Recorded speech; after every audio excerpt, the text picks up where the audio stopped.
Olá, tudo bem? Estamos de volta aí com mais um Pode Crer e hoje nós vamos falar com você sobre a beleza, sobre aquela vontade de permanecer jovem. Vamos entender o seguinte: existem técnicas, existem procedimentos, mas não existem milagres. E para isso nós estamos aqui com o Dr. Luiz Fernando Dias e também com a Sueli. E nós vamos falar disso, né, Dr. Luiz, a respeito desta vontade que a pessoa tem de sempre ser cada vez mais bela e algumas vezes caindo em algumas armadilhas. Mas Clínica Dias hoje, um hospital de cirurgia plástica, comunidade em Assis e também uma em São Paulo. Sim, Marquinhos, nós temos uma unidade aqui em Assis, uma em São Paulo. Nós já estamos há algumas, posso até dizer, décadas, trabalhando no tema da área da estética, da cirurgia plástica, que é uma cirurgia plástica reparadora e estética, e da medicina estética também, que são procedimentos auxiliares. Bom, uma coisa legal, e medicina estética, vamos falar um pouquinho disso, porque a beleza e a vontade, né, a medicina em si também, e a vontade de ser cada vez mais belo, estão trazendo procedimentos diferentes. E a medicina estética, ela completa a cirurgia plástica, é isso? Sim, ela pode ser feita individualmente, Marquinhos, se o paciente, por exemplo, tem indicação, porque tudo, Marcos, tudo em medicina é indicação, tudo. Na cirurgia plástica e na medicina estética não é diferente. Então, você avalia a queixa do paciente e vê o que você pode fazer para atenuar, melhorar ou tratar aquela queixa. Às vezes, tem que ser uma cirurgia. Às vezes, tem que ser um procedimento ambulatorial, estético. E às vezes tem que ser as duas coisas juntas. Perfeito. Bom, e a Sueli, ela faz um trabalho dentro da Clínica Dias que também vem complementar isso, né? É feito um procedimento tipo uma lipo, sim. Aí você tem alguns procedimentos que vêm completar esse tratamento, vamos chamar assim. Agora, fala para mim quais são os procedimentos que são feitos lá na área de estética. Lá na Clínica Dias nós temos a drenagem pós-operatória, a drenagem para celulite, temos a limpeza de pele, temos os aparelhos, tem a radiofrequência, que é um aparelho para melhorar a flacidez, qualidade da pele, temos o laser de CO2, temos carboxterapia, uma plataforma que é da radiofrequência, eu já falei, uma plataforma do X-Turbo que trata do pós-operatório com ultrassom. Perfeito.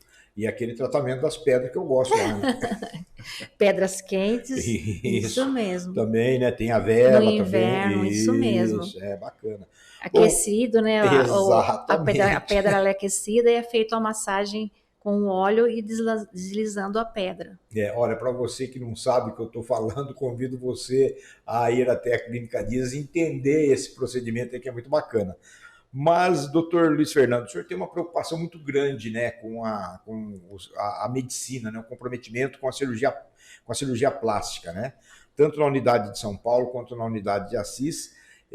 São dois hospitais dia voltado para isso, né, para um atendimento especializado, onde só se pratica procedimentos marcados e tal, sem contaminação. Os procedimentos que nós fazemos na cirurgia plástica, Marquinhos, são procedimentos basicamente eletivos. Ou seja, lógico que você tem a emergência, você tem algum problema, por exemplo, algum trauma, que aí você é chamado e você vai ter que resolver na forma de emergência. Mas a maioria das vezes é eletivo. Então, eletivo, o paciente passa em consulta, você atende, vê a queixa do paciente, você indica se o tratamento é estético, é cirúrgico ou não, ou vai ter que fazer uma complementação, explica para o paciente e marca de forma eletiva. A diferença básica entre São Paulo e Assis é que em Assis eu tenho um hospital que realiza procedimentos cirúrgicos, mesmo com anestesia geral. Tá? Quer dizer, nós temos um centro cirúrgico voltado para isso. E em São Paulo nós temos uma estrutura, mas eu faço as cirurgias em hospitais, em outros hospitais. Perfeito. Tá? Ali dentro do hospital, né, falando aqui na unidade de Assis, que é a cidade que nós estamos, existe toda uma preocupação, e também exemplo de São Paulo, com um time que joga junto há quanto tempo? Nossa, há muito tempo, Marquinhos, porque, para você ter uma ideia, eu me formei em 91. Nós estamos em 2023, então já tem mais de 30 anos que eu me formei.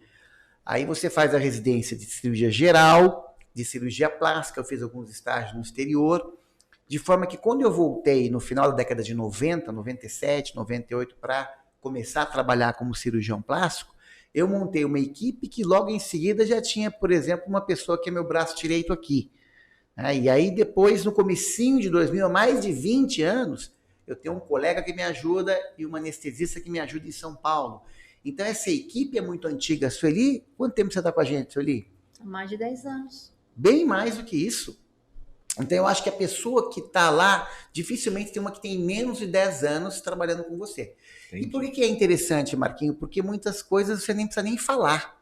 Você está, por exemplo, numa cirurgia, a pessoa já sabe o material que você quer, já sabe o que você quer, já sabe como é o curativo que você quer que seja feito, a troca do curativo, a remoção de um tampão, a remoção de um aquaplaste. Então, elas estão acostumadas com o seu dia a dia, as pessoas que trabalham com a gente. A Sueli, por exemplo, faz a drenagem linfática pós-operatória, já sabe como é. Não, essa aqui eu não vou fazer porque aqui foi colocado gordura, aqui eu vou fazer dessa forma, aqui eu vou fazer daquela forma. Então, já tem a ficha do paciente na mão. Sim, essa integração que existe facilitou a nossa vida muito e melhorou muito o resultado também, pós-operatório ou pós-procedimento. Bom, eu já tive a oportunidade de estar junto com o senhor, filmando, registrando alguns procedimentos que o senhor acaba levando em congressos e discutindo com colegas. É uma harmonia realmente dentro do centro cirúrgico, né? Existe o estresse, porque toda cirurgia realmente é um estresse, é um procedimento, é uma vida, um sonho que está ali também, né? De ter o seu problema resolvido e tal. Mas é muito gostoso aquele clima lá, né? Realmente tem alguns passos que são até, que o senhor precisa fazer, que são até antecipados pela prática que a equipe já tem.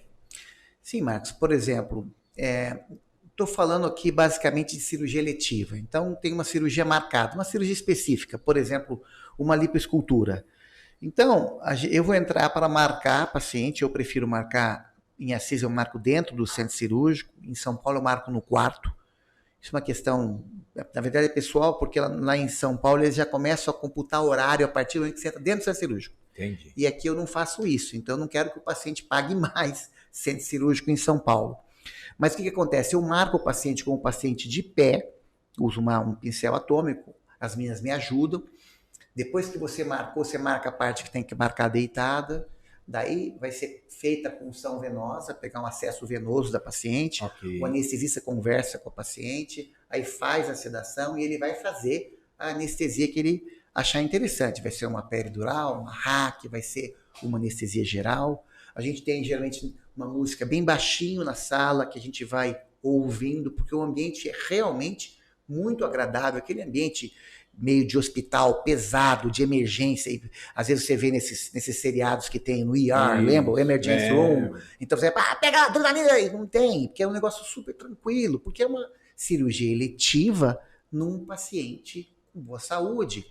Né? Porque você pede uma avaliação cardiológica, você pede uma série de exames pré-operatórios e uma avaliação para um colega que você julgar necessário na sua avaliação pré-operatória. E aí você vai ter o paciente rígido, um paciente com boa condição cirúrgica para fazer um procedimento num ambiente bem agradável. Perfeito. Bom, falando ainda na linha de cirurgia, depois a gente vai voltar um pouquinho com a Sueli. Muitas vezes as pessoas chegam lá pedindo algumas coisas meio exageradas, né? Uma mama muito maior, uma prótese de bumbum, que eu tive a honra de estar com o senhor vendo esse procedimento também, que foi uma coisa interessante. Mas foi uma troca de prótese, né? A paciente já tinha uma que estava vazando, teve que trocar e tal. A responsabilidade do senhor começa justamente até disso aí, né? Qual é a prótese que vai ser colocada, né? Nem sempre a mais barata, não é isso? Na verdade, o que você faz naquela primeira avaliação que você tem em contato com o seu paciente é avaliar o que ele quer, a queixa, e tentar colocar o paciente na realidade. Muitas vezes, acho que graças a Deus, a maioria dos pacientes são pacientes que entendem as limitações dos processos, né? Tem umas pessoas que não, e essas que não entendem, você tem que esclarecer para que ela entenda. Caso ela não entenda, é melhor não fazer a cirurgia. Dá um exemplo para você, Marcos. Um paciente, por exemplo, a lipoescultura é fantástica. É uma cirurgia que, por exemplo, melhora o contorno corporal, etc, etc. Só que o paciente, quanto mais próximo do peso ideal que ele tiver, melhor. Porque não é uma cirurgia para emagrecimento. Perfeito. Se o paciente estiver muito acima do peso, por exemplo, o IMC acima de 35, você nem deve fazer a cirurgia. porque não é uma cirurgia para emagrecimento. Uma prótese de silicone, por exemplo, às vezes o paciente tem uma mama muito pequena e quer um exagero, ou tem muito grande e quer que diminua muito. E esses extremos, você tem que conversar com o paciente, porque isso não é interessante. Às vezes o paciente coloca uma prótese tão exagerada que vai ter limitação na atividade do dia a dia, na atividade física do dia a dia. Uma prótese muito grande impede a atividade, por exemplo, como andar de bicicleta, correr, etc, etc. Então tudo isso tem que explicar para o paciente, porque às vezes o paciente não tem essa informação e cabe ao médico falar isso para o paciente e dizer, olha, isso a gente consegue, isso a gente não consegue. Ah, mas eu quero desse jeito. Eu lembro uma vez, um caso que eu vou contar para você aqui, Marcos, que o paciente me procurou para colocar uns fiozinhos de sustentação. Eu avaliei e falei assim, você tem indicação de fazer uma cirurgia chamada ritidoplastia ou lifting facial, que é a cirurgia tradicional de face. Você tem que subir o esmalte, tem que tirar a pele. Ela, não quero fazer a cirurgia, eu quero fazer o fio. Eu falei assim, mas o fio não vai ficar bom para você. A resposta dela foi, incrivelmente, a resposta foi essa. Eu quero que tenha o resultado da cirurgia com o fio. Eu falei assim, então você vai ter que procurar outro profissional, porque eu não tenho como te dar resultado se eu não estou indicando isso. Então, às vezes, a paciente não entende, e aí o médico tem que tentar fazer entender. Que coisa, tá? Olha, para você que está assistindo o nosso programa, veja bem a responsabilidade e o cuidado com que o Dr. Luiz Fernando, né, e toda a sua equipe, que isso é uma coisa que é coesa lá dentro, né? A Sueli também, dentro da parte estética ali, às vezes acontece algumas coisas lá que a pessoa quer um resultado que não vai ser atingido, né? Porque não é milagre, né? Não é? Nunca é milagre. Os resultados, as mudanças que você tem, por exemplo, com uma cirurgia plástica, ou mesmo com um procedimento, ele é fantástico, desde que você tenha uma expectativa realista. Se você tem expectativa, vou dar um exemplo, você estava falando de aparelho, nós tínhamos um aparelho chamado Silk Light, era aparelho, depois o Dermia, é um aparelho de endermologia. Hoje a gente não tem mais esse aparelho, porque nós temos uma plataforma fantástica que chama Power Shape, que tem a endermologia nele, tá? Então, o que a gente começou com esse aparelho faz mais de 20 anos, e quando a gente começou, a primeira pessoa que foi trabalhar com esse aparelho, ela já estava acostumada com esse aparelho em outro local, então nós compramos o aparelho e ela começou a trabalhar, e eu falei, como que você vai abordar isso? Ela falou assim, não, eu falo, esse aparelho é fantástico, ele remove celulite. Eu falei assim, como assim remove celulite? Não, ele trata, mas trata quanto? Ela trata tudo. Eu falei, você não pode falar isso. Porque se você falar isso e você conseguir a façanha maravilhosa de melhorar 80% da celulite do paciente, ela vai vir reclamar de você as 20% que ficaram, os 20% que ficou. Porque para ele ter endermologia nenhum resolve 100% da celulite, que não é só um problema mecânico, é um problema funcional, Perfeito. É uma questão de drenagem de linfa. Então você não tem como prometer isso, então não prometa o que você não pode cumprir. Ela mudou vamos dizer assim, o que ela comentava com o paciente. E a gente tem que falar para o paciente o que você pode dar. Porque se o paciente tiver uma expectativa não realista, por melhor que tenha o resultado, ele pode não gostar. Com certeza. Então é isso que tem que explicar para o paciente. Perfeito. Na tua área também, isso ele acontece muito dessas coisas, a pessoa chega lá, quer resolver, às vezes o caso é cirúrgico, quer resolver com os aparelhos. Ah, tem bastante. Aí eu já encaminho com o Dr. Luiz Fernando. Às vezes ele chega com uma gordurinha localizada maior do que pode se tratar, ou uma gordura não é só local, mas afeta outras partes do corpo, falando, então, sua expectativa está maior do que eu posso alcançar, então, é a cirurgia plástica. Ou então, elas querem um imediatismo, nós estamos em setembro, ela vai para a praia em dezembro, então ela quer melhorar a celulite, gordura localizada. Não é assim que funciona também, né? Perfeito. Porque os cuidados com o corpo todo o tempo, não é só no inverno para ficar bonita no verão. Então, inclui alimentação, inclui os hábitos saudáveis. Bom, você falou da alimentação, é uma coisa que o meu doutor Luiz Fernando bate bastante em cima disso, alimentação saudável e tal, né? Vamos falar um pouquinho dessa área aí. Inclusive, eu estou escrevendo alguns artigos a respeito disso, né? Não, eu dei uma aula no congresso ano passado, em Goiânia, Marquinhos, no Congresso Brasileiro, exatamente sobre dieta. Quer dizer, o que você pode fazer no seu dia a dia para você ter maior longevidade. Então, eu falei sobre as dietas de alta longevidade, esse foi o tema. Veja bem, quando você faz uma cirurgia facial, uma cirurgia palpebral, num paciente que tem uma pele de boa qualidade, paciente jovem, Às vezes você faz a cirurgia e é suficiente. Ou às vezes o botox, a toxina botulínica, você faz e resolve. De acordo com o grau de envelhecimento cutâneo que aquela pele tem, a gente tem até uma classificação para isso, a gente chama classificação de Glogal, que vai de 1 a 6 em relação ao fotoenvelhecimento. Então, para vocês entenderem, o 1, paciente de 20 e poucos anos, não tem ruga, não tem mancha, não tem nada. E o 6 é aquela senhora de mais de 75, que parece um maracujazinho, bem enrugada. Então, você não trata com a mesma forma todos os pacientes. Então, nós adquirimos, a clínica adquiriu um aparelho de laser de CO2 há alguns anos. Por quê? Porque você fazia, por exemplo, a toxina botulínica, você fazia preenchimento, e às vezes ainda tinha um residual daquelas ruinhas. Então, você trata com laser de CO2 porque você resolve mais. É uma somatória de procedimentos para você tratar um problema. Então, você não tem muitas vezes apenas um tratamento para aquele problema. Você tem vários tratamentos. Por exemplo, o botox não vai resolver o excesso de pele palpebral, você tem que fazer a blefaroplastia, mas as ruguinhas laterais é interessante fazer a toxina, fazer um laser, fazer um ácido hialurônico, fazer outros produtos, um bioestimulador. E o que acontece? A pele envelhece como... A pele é o maior órgão do corpo humano. A pele envelhece e nosso corpo todo envelhece. Nós estamos envelhecendo. A pele, na verdade, ela representa o que lá dentro está envelhecendo. Então, se você está muito envelhecido externamente, talvez você esteja também internamente. E o que faz você ter uma longevidade maior? Basicamente, é o que você se alimenta também.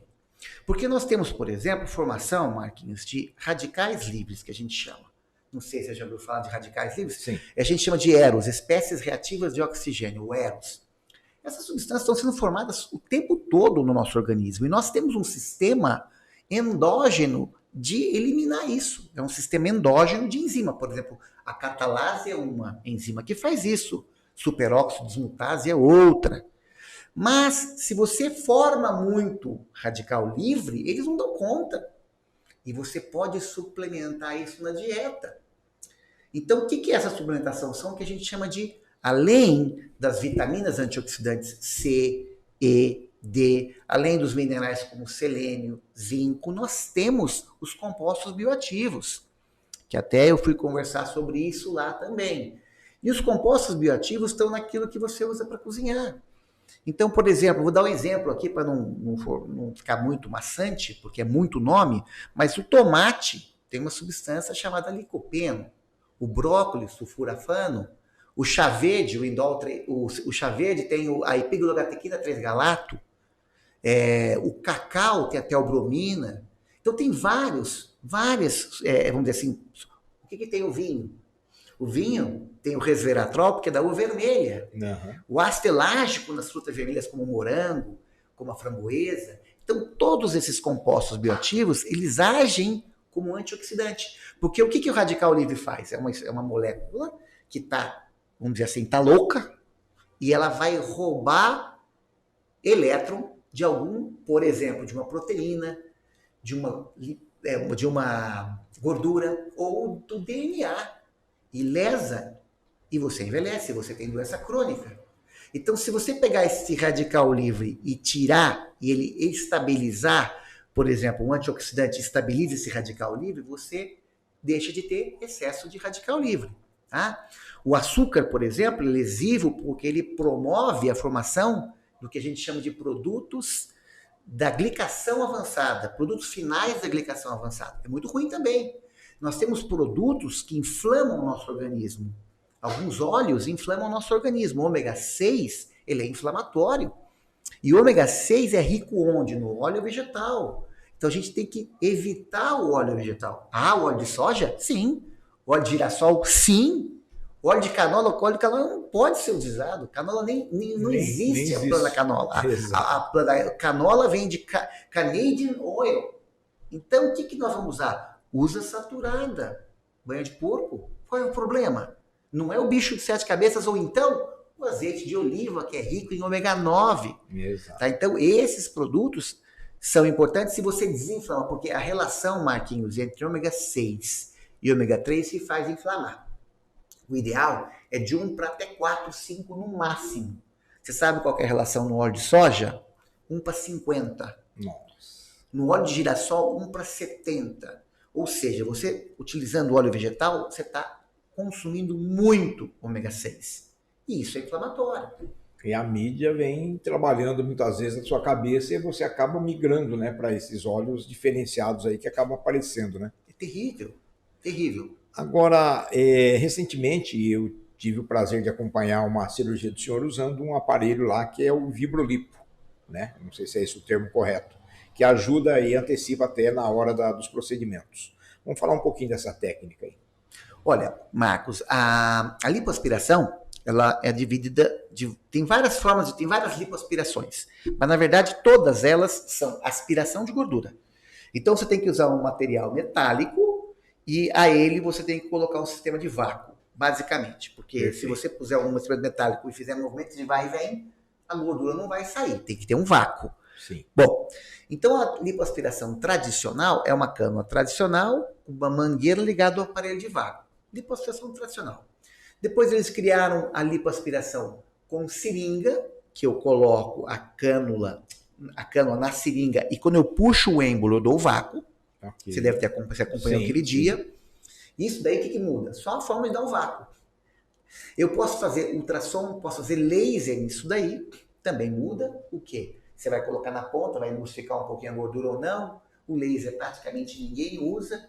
E a vibro que você está comentando, a vibrolipoaspiração, nada mais é do que um aparelhinho que faz a cânula vibrar. Facilita a vida minha, do cirurgião, talvez um pouquinho mais de precisão.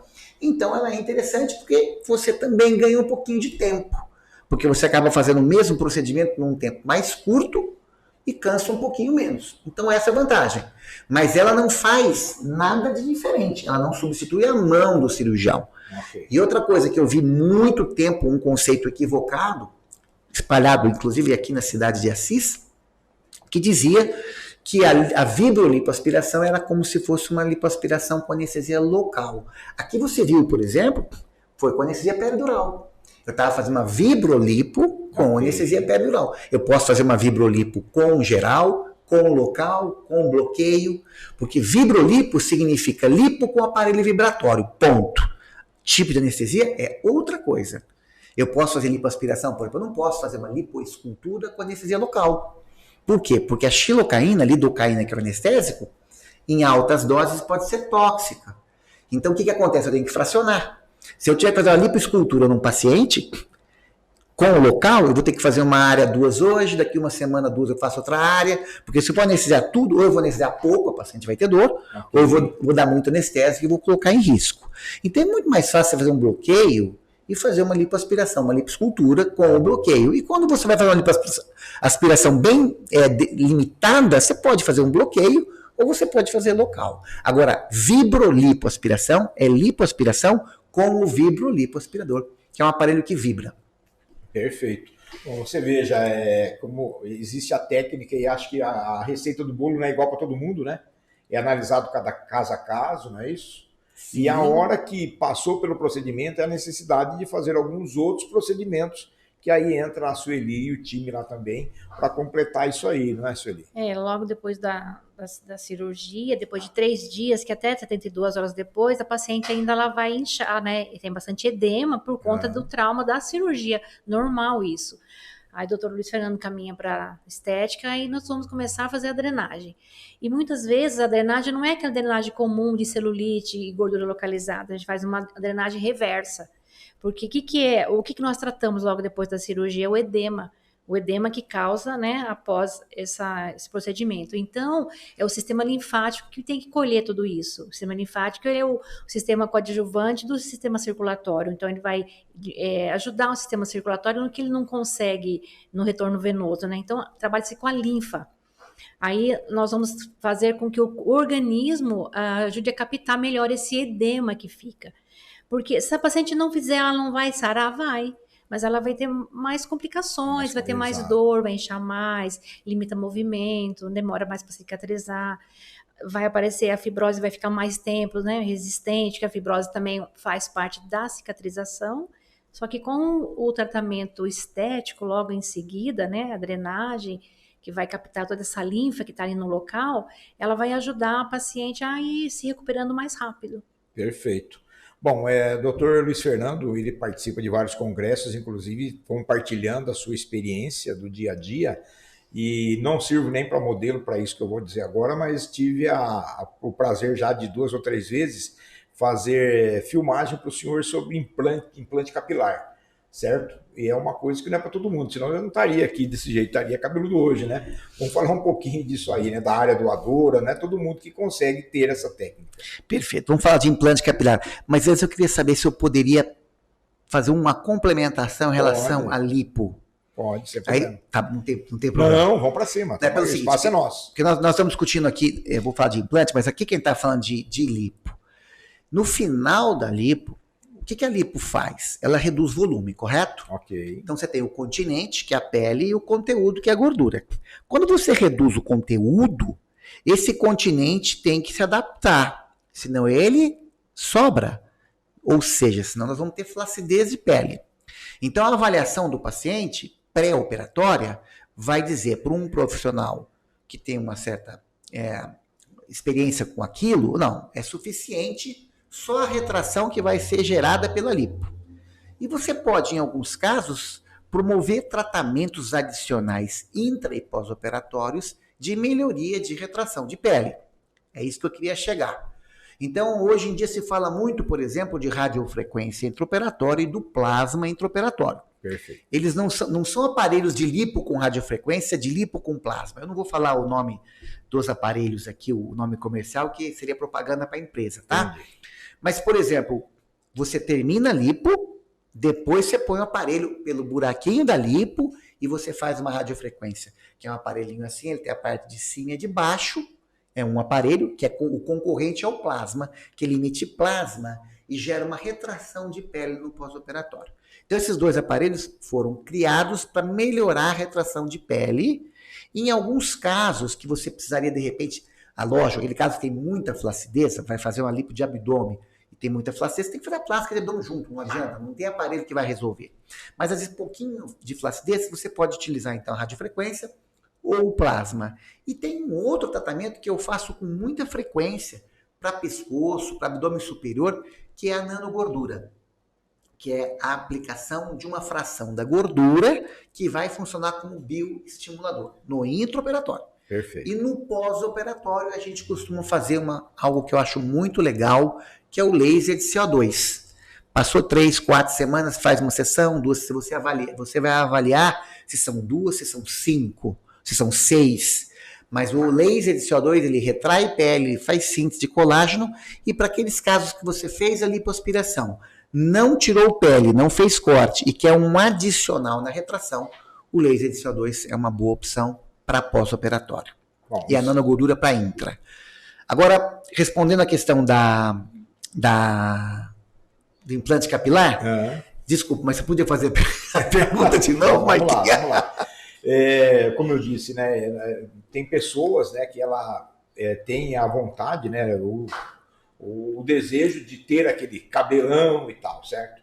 E existe uma técnica, certo? Que é o implante capilar, que eu já tive a oportunidade de estar junto com o senhor, filmando alguns casos que vão para congresso, vão para discutir casos com colegas e tal, onde existe toda uma harmonia, uma técnica que ela já evoluiu bastante também, né? Desde a primeira que eu filmei do senhor, que tinha toda uma equipe com 3 microscópios, o pessoal ficava lá separando os bulbos e tal, e hoje a técnica já é diferente. 6, né? Hoje a técnica é diferente. A vaidade humana cada vez mais avançada, certo? Mais o desejo de permanecer jovem, mas essa técnica é bacana, mas no meu caso, que eu não tenho área doadora... Na verdade você tem muita área doadora. Você tem muita barba. A barba é uma área doadora. Pode ser. Mas aí você vai ficar sem a barba. A primeira coisa que é importante a primeira coisa que é importante a gente citar aqui é o seguinte, que a cirurgia de implante capilar, ela não cria cabelo, ela redistribui. Então eu não tenho, se o paciente, a gente divide a calvície, Marquinhos, em graus, de acordo com uma classificação que a gente chama de Hamilton-Norwood. Um criou, o outro modificou. Vai de 1 a 7. Então, o grau 1 é uma discreta entradinha. O grau 7 é a ferradurinha, só tem cabelinho na lateral. Então, como você redistribui, se você imaginar como área doadora apenas o couro cabeludo, Quanto maior o grau de calvície você tiver, você vai ter menos área doadora para mais área receptora. Ok. Então você vai chegar num ponto, numa calvície grau 7, que você não vale a pena você fazer. Você vai ter muito pouco cabelo para distribuir para muita área do couro cabeludo, então não vale a pena. E não é só a desproporção que conta. O que me conta também? Me conta a espessura do fio, quantas unidades foliculares eu tenho num centímetro quadrado e quantos fios nós temos em cada unidade folicular. Então, se você vai avaliar, e você vai avaliar isso só numa consulta. Você faz uma consulta, você faz uma dermatoscopia, que é um aparelhinho que você coloca, aumenta muito. Aí você faz com um espessímetro, você mede a espessura do cabelo, você vê quantas unidades foliculares tem num centímetro quadrado. O normal, então, é ter 60, 70. Se você tiver 30, 40, vamos dar um exemplo. Você tem 30, 40 unidades por centímetro quadrado, quase todas com um fiozinho só. E tudo fiozinho de 30, 40 micras, a área doadora é muito ruim, não vale a pena você fazer. Agora você tem 80 unidades por centímetro quadrado, muitas de 3 e 4 fios, tudo com 70, 80 micras, você tem uma área doadora muito boa. Então você vai avaliar. Então não é só a desproporção, é a qualidade dessa área doadora. E a gente, há alguns anos nós temos utilizado como fonte os pelos da barba e do corpo. Tá? Então isso pode ser utilizado também. Só que não para a linha anterior, mas para a linha posterior, porque a barba, inclusive, tem uma espessura maior do que o cabelo de um modo geral. A barba tem 70, 80, 90 micras, o cabelo dificilmente tem isso. Né? Então nós estamos falando aqui, a desproporção é importante. Agora, em relação à técnica, eu comecei em 1998 e eu usava uma técnica que é chamada técnica da tira, ou FUT, vem de folículo em inglês, né? Follicular Unit Extraction, em que você remove um fuso de pele posterior, então você vai ter uma cicatriz posterior linear, depois você vai fechar com um ponto, e aí você vai para o microscópio, eram 6 microscópios com as minhas no microscópio, cortando, fazendo os enxertinhos para você colocar na área receptora. Uns anos passaram, e aí lá por 2006, 2007, surgiu nos Estados Unidos, alguns anos depois aqui no Brasil, uma técnica que é parecida em relação a colocar o enxerto, mas em relação a extrair é diferente. Okay. É uma técnica conhecida como FUE, ou FUE, Follicular Unit Extraction, em que você faz com micropunch. Ou seja, é um punchzinho. Na década de 70 tinha um punch que fazia aqueles cabelinhos de boneca, que é muito feio, que era um punch que tinha 3, 4 milímetros. Então você fazia o punch, ficava uma cicatriz ruim, que dava hipocromia, você via atrás dessa cicatriz quando o paciente deixava o cabelo curto, e entrava aí 5, 6, 7, 8 unidades foliculares, então ficava cabelinho de boneca. Hoje os micropunches que a gente trabalha tem 0,8 a 1 milímetro, ou seja, vai pegar unidade folicular por unidade folicular. Então, a cicatriz posterior vai existir inúmeras cicatrizes pontiformes que com alguns dias você já nem vê, porque é como se fosse um pequeno buraquinho. E esses enxertos você vai colocando da forma parecida, sendo que você vai colocar na linha anterior enxertos de um fio apenas, de preferência na frente, os mais finos, e atrás os mais grossinhos, depois os de 2 e 3. Você faz uma linha quebrada e você mantém no homem a entrada androgênica. Isso dá naturalidade a ponto de você enxergar, olhar para a pessoa e não perceber que ela fez. O mais natural possível. Natural. Bacana isso. Agora, Sueli, como é que convive com um homem desse que não para de pesquisar, não para de investir, 10 anos juntos, né? E a gente percebe dentro do centro cirúrgico uma sinergia positiva ali, né? As meninas que instrumentam, às vezes até antecipam o movimento do senhor, né? Sim, porque se você não tá, porque é que nem Marquinhos, é que nem futebol. Você pega uma equipe que nunca jogou junto e põe para jogar, você pega os melhores jogadores que você pode imaginar, você monta o melhor time, mas nunca jogou junto, não vai ter entrosamento. Você nunca ouviu falar assim, o time ainda não está entrosado. Não, espera o time entrosar. Isso só o tempo traz. Exatamente. Então, se você está com uma equipe que está junta há muito tempo, você tem entrosamento no intra, no pré e no pós-operatório. Perfeito. Agora, Sueli, você entra na hora que termina a cirurgia, você continua. Aí é que vem o teu trabalho principal no caso da cirurgia, né? E os que não precisam de cirurgia mesmo, passando pela avaliação, é uma hora também que você entra com os equipamentos e também com treinamentos, né, de reciclagem. Tem e tal, também né? os tratamentos clínicos, né? Quando o paciente, no caso do transplante capilar, passa pela consulta, não tem indicação, o doutor indica tratamento clínico, então vai fazer a meso, que é uma mistura de fator de crescimento, vitaminas, para o Aham. couro cabeludo, para melhorar, né, a circulação. Tem um capacete também com luz de LED, que aumenta a circulação do couro cabeludo, tudo para melhorar o cabelinho, para futuro implante. Após também, o transplante também tem esse mesmo procedimento, para melhora do bulbo, do crescimento do cabelo. É uma coisa que eu acho positivo, né, nesse tempo todo que a gente está junto aí, que é aquela coisa do paciente, expectativa e realidade, né? Nunca é colocado o valor que vai ser pago à frente do procedimento, né? A ética é muito grande entre vocês lá. Isso é uma coisa muito positiva. Parabéns por lidar com a vida, né, e com o sonho das pessoas nesse sentido, doutor. Com certeza. E pegando o gancho, como a gente comentou na abordagem anterior, sobre os complementos, por exemplo, de uma cirurgia de face ou de uma blefaroplastia, que eu comentei, ó, a gente vai fazer um tratamento e você muitas vezes complementa com procedimentos, uma cirurgia. O cabelo é a mesma coisa, Marquinho. Por quê?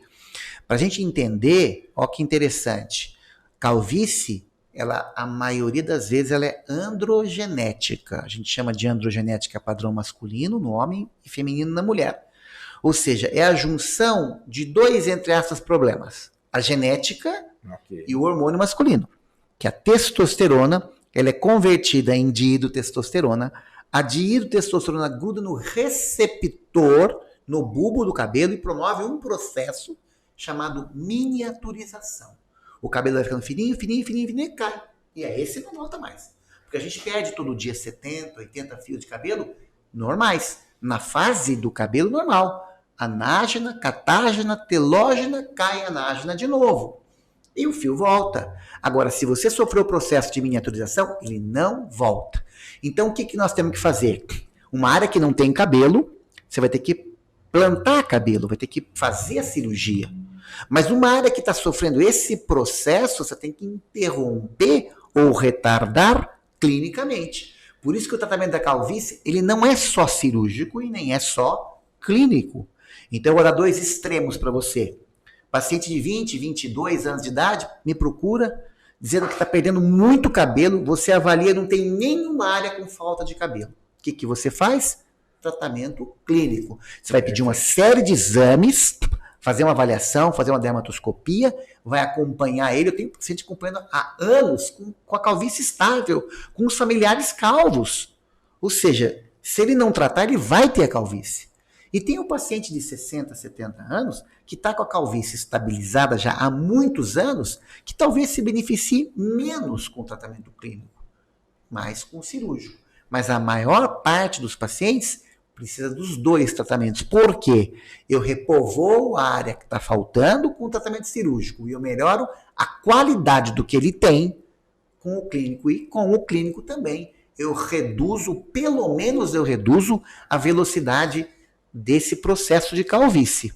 Por quê? Porque a calvície, infelizmente, ela é progressiva. Perfeito. É uma coisa que eu acho bem positiva, né? Essa maneira com que o senhor encara a medicina plástica, né? A cirurgia plástica, não é simplesmente comercial, né? Que tem muitas pessoas aí, a gente vê casos e casos em televisão aí, que acontecem algumas aberrações, alguns absurdos, né? E o senhor é muito consciente nesse momento, em dizer para o paciente, ter a coragem de dizer, não vai chegar naquilo que você está esperando. Isso você tem que falar para o teu paciente. Você imagina, Marquinho, eu pego um paciente, eu atendi um paciente esse ano passado, um paciente que veio de Ourinhos, tá? E ele falou para mim assim, olha, eu quero o resultado que o meu amigo teve. Eu não conheço o amigo dele, não sei quem operou o amigo dele. Eu sei que eu fui avaliá-lo, ele tinha uma calvície grau 6, uma área doadora com um fio de, no máximo, 50 micras, um fiozinho muito fino, com 40, mais ou menos 40 unidades foliculares por centímetro quadrado, quase tudo de 1 e 2. Ou seja, uma área doadora muito ruim, uma área receptora muito extensa. Ele veio com a foto do amigo, como ficou o amigo. Ele nem mostrou como era o amigo. Entendi. Eu virei para ele, expliquei tudo que eu estou explicando aqui, eu expliquei para ele e falei para ele, se você operar comigo, você vai ter um resultado mas vai ficar muito aquém do que você está me mostrando. Se você quiser um parecido e você confia, vamos dizer assim, você acredita que isso vai acontecer com o seu amigo, então você vai procurar o profissional que operou seu amigo. Mas não se iluda, por causa disso, disso e disso.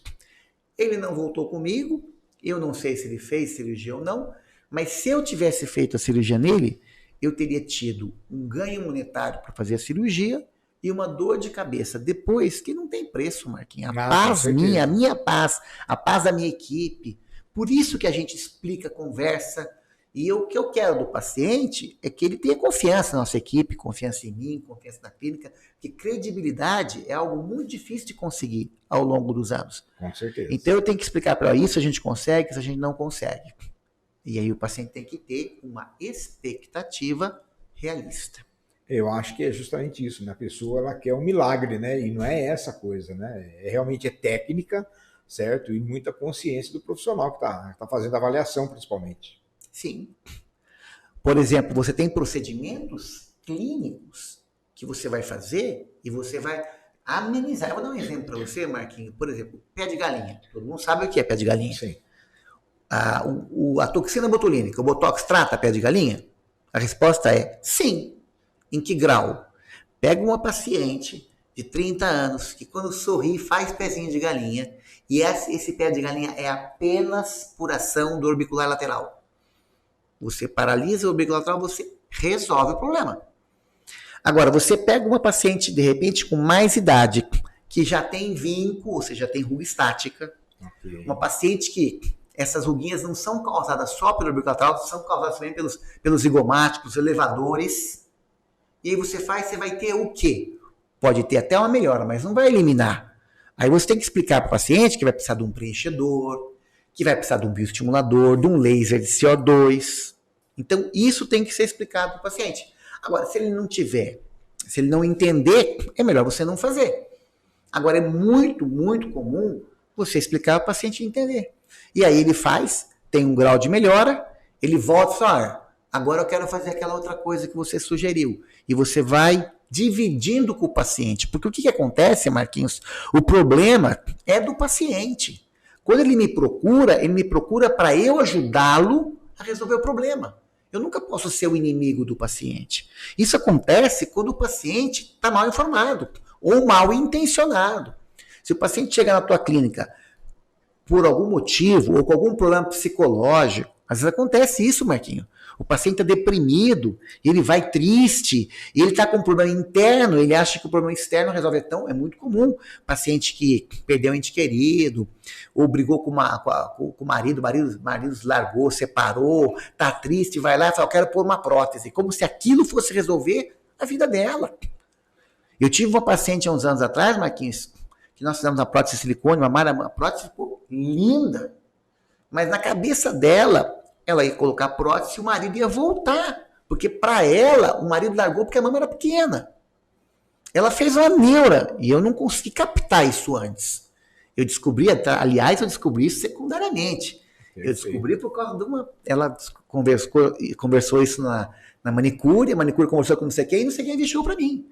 Ela tá brava com a cirurgia porque o marido não quis voltar. Depois eu falei assim, mas Santa Casamenteira, além de eu falei, não, mas a mama dela tá linda, mas o marido dela separou, não foi por causa disso, mas ela achou que foi. Então eu tenho um chefe meu do Hospital dos Defeitos da Face, falecido já, Dr. Paulo de Castro Corrêa, escreveu um livro, e ele disse, e no comecinho do livro ele fala assim, o cirurgião plástico é um psiquiatra com bisturi na mão. Eu nunca esqueço dessa frase. Eu acho realmente legal isso, porque você tem que muitas vezes entender o que o paciente está querendo. Porque não é só você fazer um serviço bem feito, exemplar, com cuidado, com carinho. Você tem que entender isso que o paciente... E às vezes eu percebo que o paciente não está, que não é aquilo que o paciente quer. E aí eu abro o jogo. E às vezes é melhor não operar. Né? Ainda bem, Marquinhos, que isso é uma pequena minoria. A maioria é de paciente que vem sabendo o que quer, tendo uma ideia realista e discutindo e entendendo o que você fala. A gente precisa entender o limite de tudo, né? Tudo existe um limite, né? E Sim. Agora, Sueli, ali a gente está dentro de um hospital, certo? Existe o respaldo de um médico, né? Sim. por trás e tal, porque também no seu caso deve aparecer alguns casos lá, também esperando milagre, né, com o procedimento que você vai fazer. Sim, elas assim, a primeira pergunta que quando eu vou poder dirigir? Quando eu vou poder voltar para academia? Logo na primeira semana, se eu soubesse que assim não teria feito. Mas assim, tem que ter bastante paciência logo após a cirurgia, tem todo o respaldo do doutor, a equipe vai conversando, que é normal, o tempo passa e isso vai melhorando. Por isso que está fazendo um tratamento pós-cirúrgico, né, para melhorar cada vez mais. E o pós-cirúrgico imediato, ele se estende também até 3 meses depois, com a drenagem, com ultrassom, tem com a radiofrequência, com o laser de CO2, e sempre tem os retornos, o doutor é presente toda semana, a paciente vai na clínica toda semana, então tem um resultado muito bom. Só que depois da cirurgia, o que tem que ter mais é paciência. Exatamente, né? Mas você quer ver, Marquinhos, porque a gente não sabe, nós como profissionais, muitas vezes não conseguimos saber o grau de informação e conhecimento que o paciente tem. Então, eu parto da premissa que ele não sabe e falo muito.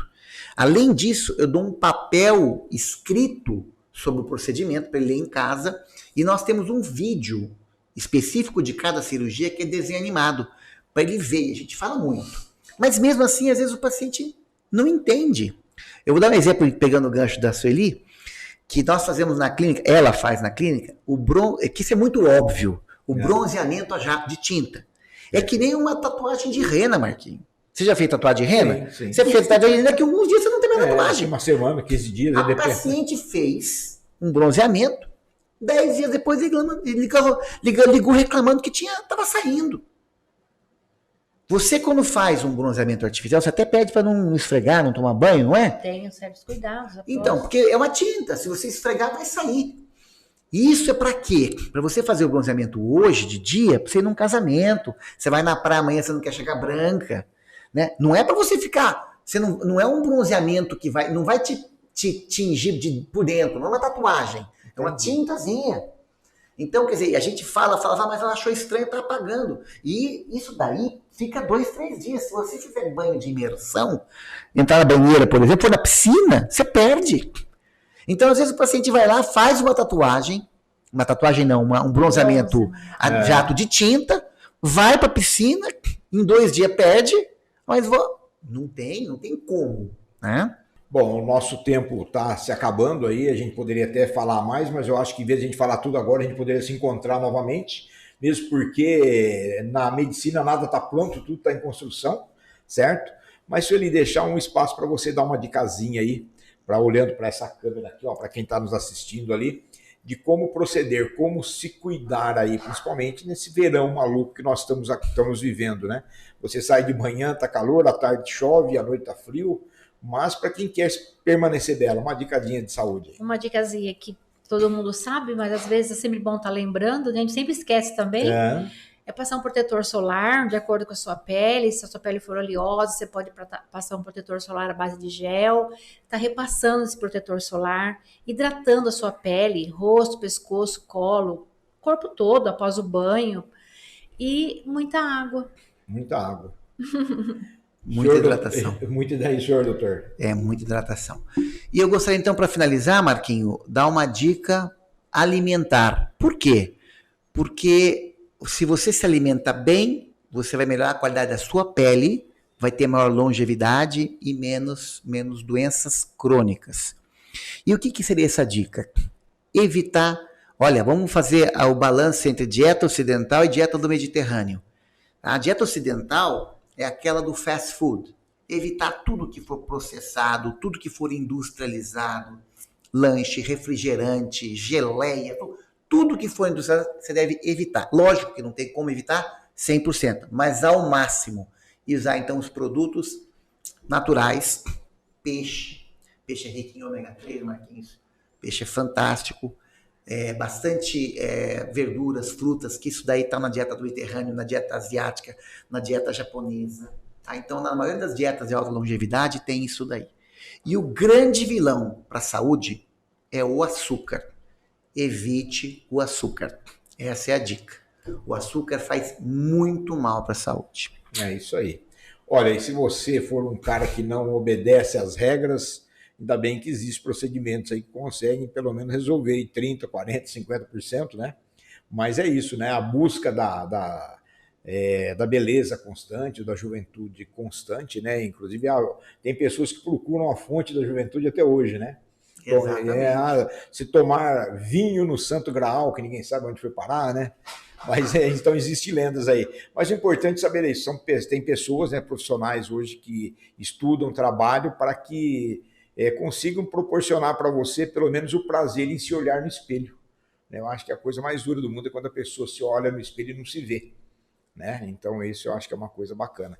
E obrigado, viu, por confiar na gente, em poder compartilhar esses conhecimentos, essas dicas de saúde, certo? E também pelo investimento que é feito, né, dentro dessa área da saúde, no caso da cirurgia plástica, e também nos procedimentos que vocês vêm investindo aqui, tornando a CIS um centro de referência. Eu gostaria de agradecer, inclusive, o convite e a possibilidade de a gente falar sobre isso aqui, a TV Viena, né? Que é muito interessante para a gente poder esclarecer isso de forma bem interessante, tá? É isso. Bom, para você que curte a nossa programação, nós estamos terminando mais este Pode Crer, certo? Pode crer que se você não está contente com aquela verruga, pode crer que se você não está contente com o seu seio, com o seu bumbum, não fala, mas eu tive o prazer também de filmar uma cirurgia de troca, né, de prótese de bumbum, certo? É uma técnica muito louca aquela também, viu? E até o que me chamou a atenção é que você tem aquele triângulozinho, né, ali no culote ali, que o senhor conseguiu até dar isso, para dar um volumezinho e tal, né? Olha, então se você não está contente aí com você, existe saída, irmão. Fique, irmão e irmã também, né? Fique bem tranquilo em relação a isso. Obrigado mais uma vez, nós vamos deixando você aí e estaremos de volta aí em breve aí com mais assuntos que vai com certeza deixar você sabendo o que tem de melhor dentro da nossa cidade. Fique ligado.